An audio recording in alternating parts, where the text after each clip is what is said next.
ಮೇಲೆ ಹಾರ್ತಿದ್ವಲ್ಲ ಸರ್ ಪಕ್ಷಿಗಳು, ಆ ಪಕ್ಷಿಗಳು ನೋಡಿ ತಾನು ಆ ಪಕ್ಷಿಗಳಂತೆ ಹಾರ್ಬೇಕು ಅಂತ ಕನಸು ಕಟ್ಕೊಂಡು.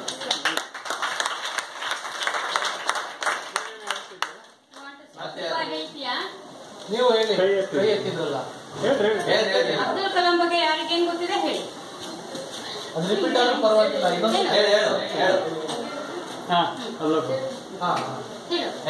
ಎಪಿಜೆ ಅಬ್ದುಲ್ ಕಲಾಂ ರವರು 1931 ಅಕ್ಟೋಬರ್ 15ರಂದು ತಮಿಳುನಾಡಿನ ರಾಮೇಶ್ವರಂನಲ್ಲಿ ಜನಿಸಿದರು.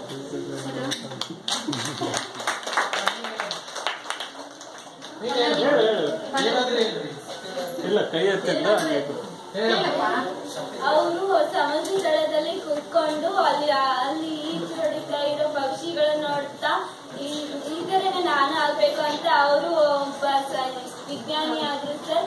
ಅವರು ಇದನ್ನ ಕಲಿತರು ಸರ್, ಪಕ್ಷಿಗಳ